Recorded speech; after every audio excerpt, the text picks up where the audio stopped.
Okay, Byrchall High School. This is GCSE PE, OCR syllabus podcast. This is paper 2 we're looking at again. This is again in the sports psychology section. This particular podcast is going to be on characteristics of skillful movement and skill classification. Always remember, on all these podcasts, say this at the start of them all, this is an audio podcast, and although we're putting it up on YouTube, there won't be anything to look at as such. It'll just be an audio thing, so headphones in, another way of revising. And don't forget to use all the other methods of revision, Everlearner and revision guides, and the GCSE Bright Side. Remember, we are doing the OCR course. So, as I said, this is a sports psychology topic on paper 2. First topic is that of skillful movement. And what constitutes a skillful movement. So a motor skill or skill where you're moving is an action that has a target or a goal and requires limb movement or body movement to achieve it. So a motor skill is where you are moving to achieve a particular goal. And there are 5 characteristics of what makes something skillful or skillful movement. And actually these words you might see in the text in exam questions, so it's actually really important that you understand that there are 5 elements that make up skillful movement. The first element is that the movement is fluent.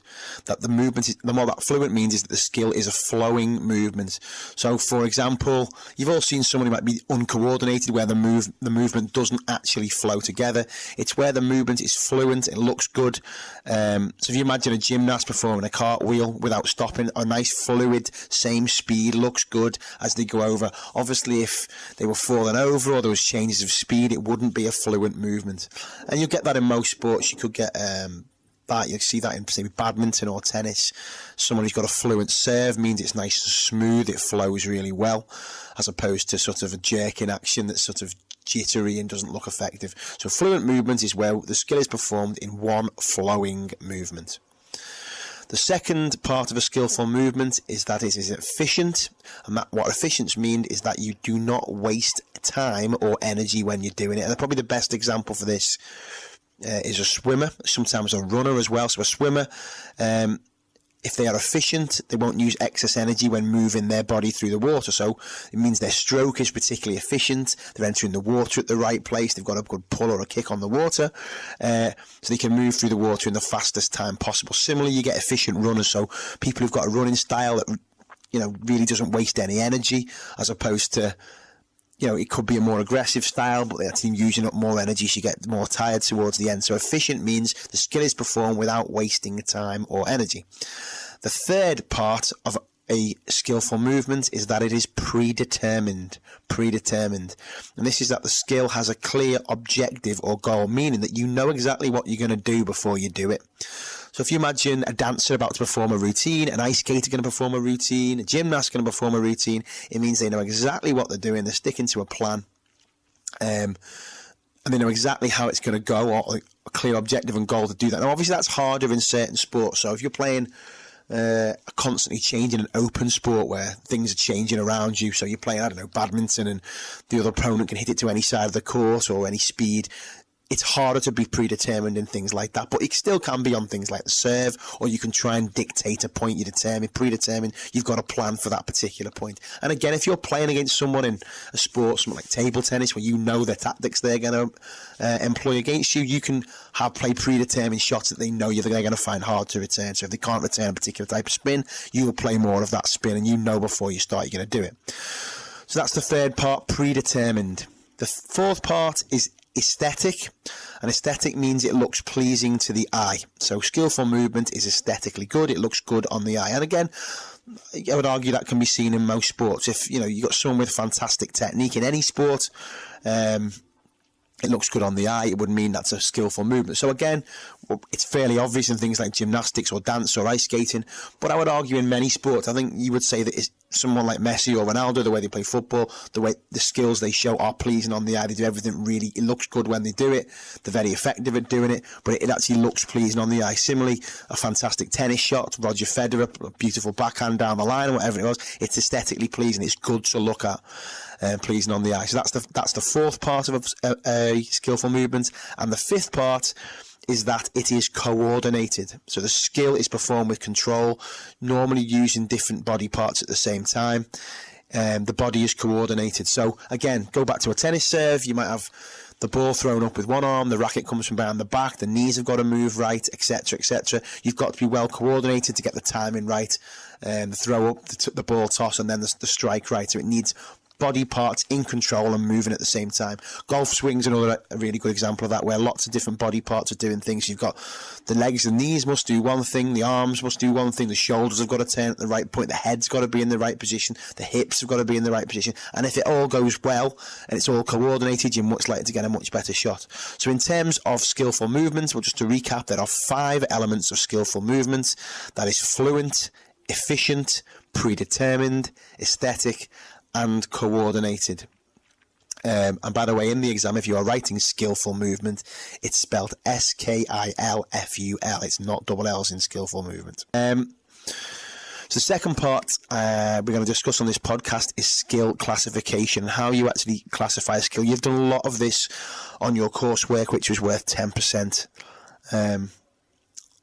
of your final grade on whatever sport you've chosen. You would like to rank skills on the difficulty continuum.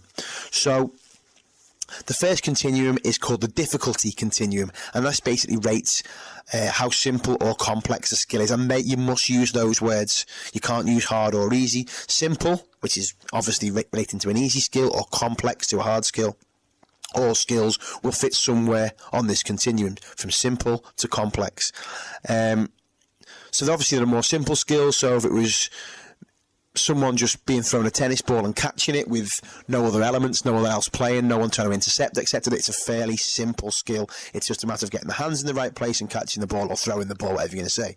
If it was, I don't know, an interception in netball or hockey or football, where there's constantly players moving around, you've got to anticipate, get into the right place. Maybe if it's hockey, get your stick down to the right body position. That would be a more difficult or a complex skill. So that would be higher towards complex on the difficulty continuum. So again, you might have something like a golf swing or a tennis serve, which we mentioned before, which would be higher on towards the complex end of the difficulty continuum, versus a sprint start with few decisions as a simple skill. The gun goes, you go, would be much more simple end of the difficulty continuum. So that's the first part of skill classification. The second part is the environmental continuum. So the difficulty one was the first one, the environmental one is the second one. And this is from closed to open. So the ends of the scale on this one are closed to open, and you must use those words, closed to open. And this is about what's going on around you in whatever you're doing. So a closed skill would be where nothing around you can affect you. You are 100% in charge of that particular skill.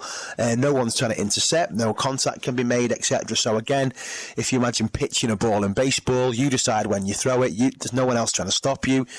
There's nothing changing around you. It's entirely up to you. It is a closed skill. You go when you're ready, and there's nothing else really trying to affect you. Obviously, if it was a passing basketball where all the players are changing position and someone might be trying to put pressure on you or stop you getting that pass away, that would be a much more open skill. Things are constantly changing around you. The situation is open. You've got to make more decisions. So closed skills are where you decide when it happens. There's nothing trying to stop you. No one trying to distract you. Open skills is where there's a constantly changing environment and you have to respond to that. Again, you imagine a football pass. You might look up for a pass.